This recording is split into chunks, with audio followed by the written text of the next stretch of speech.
Good morning, students. Hi, I Pal Parik am back with another concept of Let's Make Commerce Easy. And this time, this is for SYBCom students. And the topic for today that we are doing is barriers to effective communication. Let's understand what are barriers. The word barrier means any kind of obstacle. The obstacle could be either from the receiver's end, the medium, the sender, anybody. So let's start with each barrier to communication in detail. The first barrier that we are starting with is physical or environmental barriers. Let's understand what are the sub points which are there in this form of barrier. The first one is noise. A noise, like while I'm talking, if any noise or any other disturbance comes, it would be really inconvenient for the students. So noise is any factor that diminishes, confuses, interferes with communication. Encoding might be, little deceptive, or sometimes students might be little difficult, or they might not be able to comprehend the right meaning. So noise is the first point under the first barrier under the physical barriers. Also, a disturbance or the noise in the environment, such as noise of a factory, traffic, noise, may hinder the development of a clear thought or listening of the message. The second one that I have is defects in communication system. Communication gets affected if there is a defect in the communication system. For example, there can be a defect in the address system which hinders the clarity of communication, or there can be a failure of electricity because of which address system becomes inoperative. The third one I have is time and distance. Time and distance acts as a barrier to communication. There can be a communication gap between two persons working in two different shifts. That means because one is doing a day shift, one is doing a night shift, so they might not, really meet each other.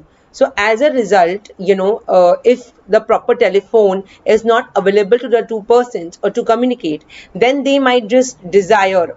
So for this night shift and day shift, it is only the barrier can only be solved via communication, and that would be telephone. The the fourth subtype under physical barrier is wrong selection of medium. There can be communication problems when there is wrong selection of medium by the sender. So the receiver of the message may not be familiar with the use of medium. For instance, workers in a factory may not be familiar with the use of charts or maps. As such, they may not understand the communication conveyed. So for them, visual aids or helping them to see on the screen would be a right medium. Okay. Then the fifth point I have is temperature and humidity. For example, a lecturer may not be able to communicate or deliver a lecture to the students when there is high temperature and humidity, as he or she would be would be perspiring like anything, or it is not the right climate. So climatic things or the temperature and the humidity would also damper the entire process, and as a result it could be one of the barriers. Now we are doing the second type of barrier, that is known as semantic or language barriers. The first point in that is misinterpretation of words. Now, a lot of time there could be words which a person would misinterpret. For example, if I say the word cheap, so it would be like different person. Some would just take it lightly, some would take it with a lot of heart. The multiplicity of meaning could lead to miscommunication. Sometimes I would just tell the students, oh, that you don't have your values right, or you don't have your this thing. So the student might take it in a little negative way. So therefore, the sender must be in a position to use simple and very very easy words which would not which would not misinterpret either by the sender or by the receiver. So the first point we did under semantic or language barriers is misinterpretation of words. The second point we have is difference in language. Now, when I'm talking about difference in language, I mean is in Tamil Nadu, there would be a little different words for a different things. And say in Gujarat, they would probably have a different, way of saying another word. So as a result, if I am talking about advertisement, I would probably have a meaning or a name which would be same everywhere. So difference in language, could also have a very, very different interpretation for different things. So for example, uh, there is an advertisement, and in that advertisement I have is come alive with freshness. Okay, and when it was probably translated in Japanese, it had is come out of the grave. Are you understanding? So that whole meaning or that whole word could have had a different meaning in a different language. That is why it is difference in language. Then the third point I have is use of jargon or jargon. Now that means it's a technical word or it means a specialized word. Now for example, if I use like a very different word wherein let's say I'm working on two different platforms, two different LMS, and I use the word Microsoft Team. So the student might not be able to understand because I have yet not introduced what is a Microsoft Team, or other than the Google meeting, what are the ways that we can connect. So that jargon is something that is very new to that other student. So that is known as use of jargon or jargon. Then I have is bypass instructions. Bypass instructions means when a superior is telling the subordinate something.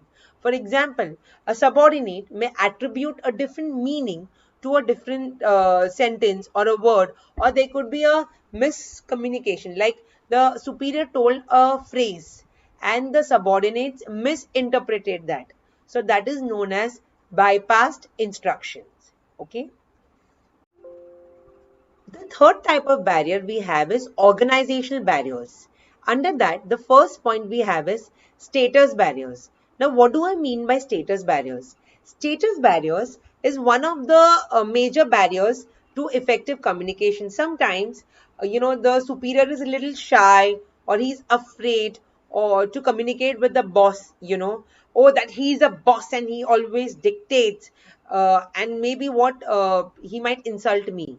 So that is the first kind of barrier, that is the status barrier. The second type of barrier I have is information overload. When sometimes too much of information I gave to my subordinate. So there could be, what could be the errors because of that? Errors in the processing the information, or people may delay that processing. They may filter the information. Like for example, today I told you like this, students, please, whatever I have taught, make a small note of it, click a picture, upload it on the Google Classroom, and everybody will have to do it. But I went very fast, so there was too much of information that I gave you and I ended the class. So there is so much of confusion that happened because of this.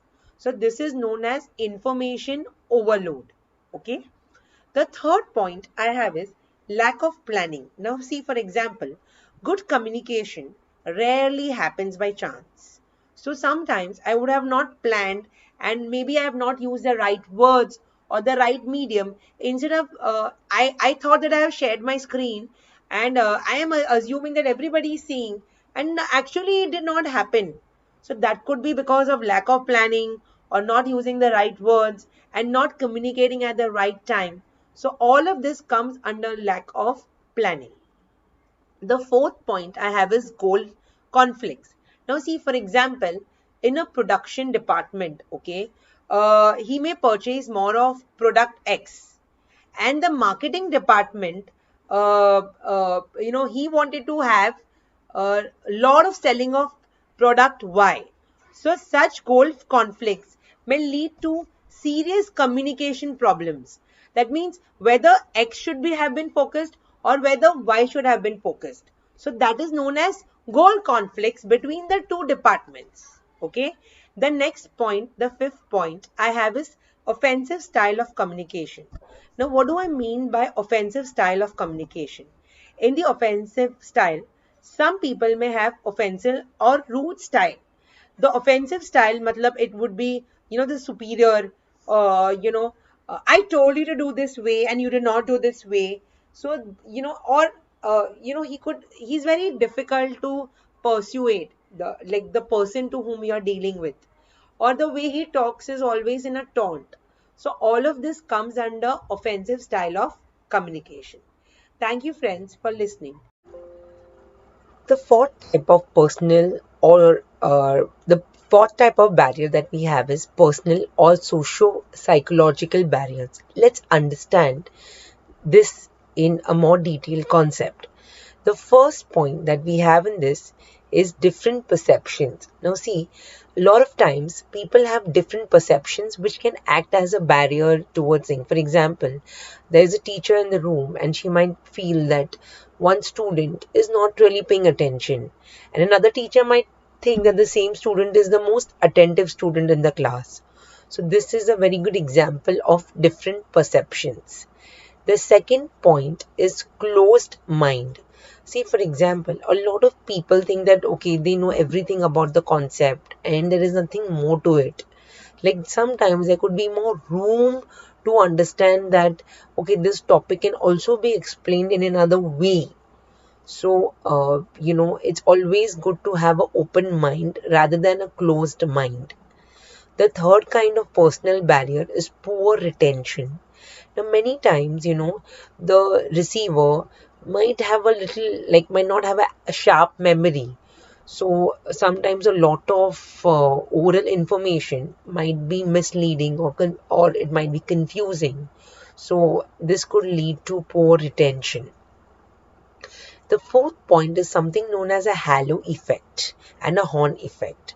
A halo effect is, for example, the person who is sender, he is somebody who is a very known person and everybody respects him and everybody has good things about him. So that's a halo effect. So whatever he says, the receiver will always think in a positive manner only. Now, a horn effect is the reverse of the halo effect.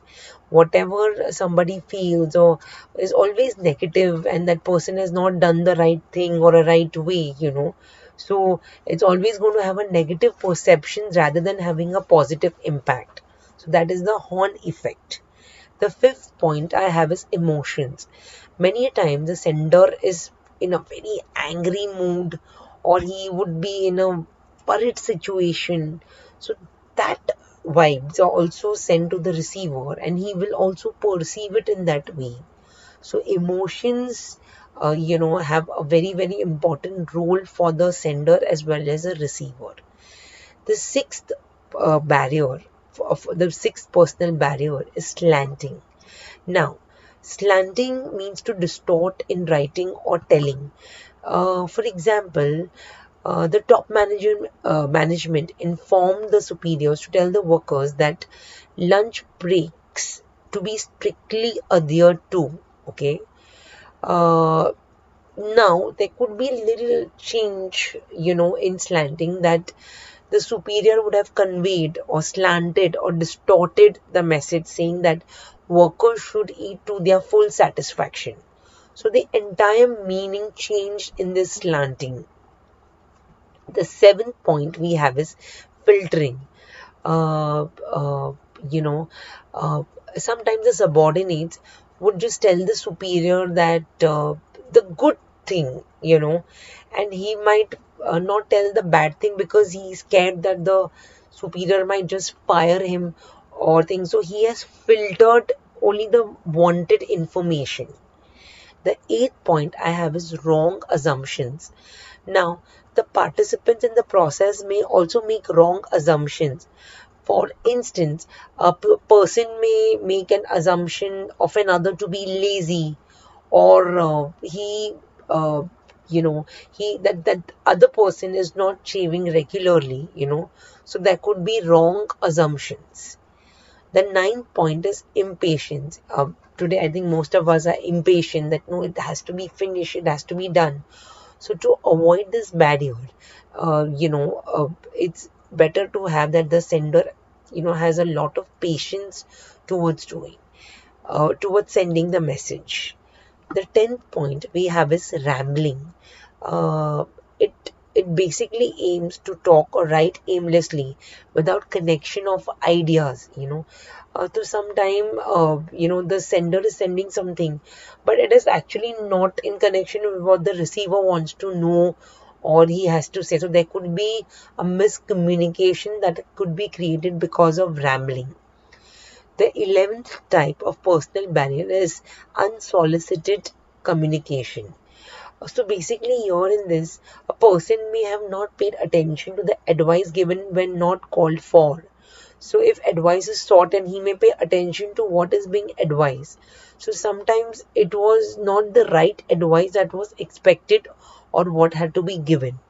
So with this, all the personal barriers or social psychological barriers are adhered to. Now we move on to the last one, and that is cross-cultural barriers.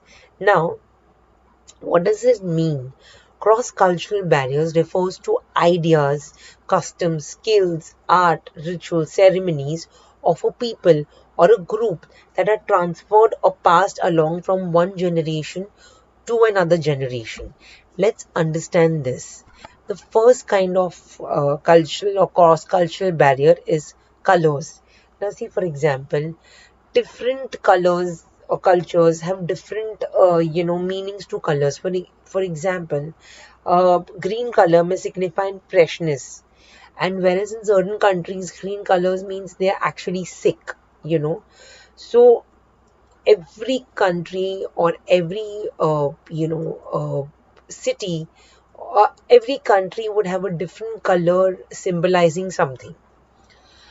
The second type of cross-cultural barriers is body language. And now, say for example, a thumbs up is a positive sign in India, but it's a negative sign in Greece. So body language also could be like a different sign for a different country. The third point in cross-cultural barriers we have is proxemics. It refers to space between people. See, for example, in some way, like, just hugging someone or just, putting a hand across would be tabooed. And for a lot of people, it would be a normal day-to-day thing. So proxemics, would really depend upon person to person and the culture to culture they belong to. The fourth kind of cross-cultural barriers is time. So a person is in a hurry, is considered a sign of activeness in United States of America, but in African countries, it would be like rudeness. So where the person has no time for others.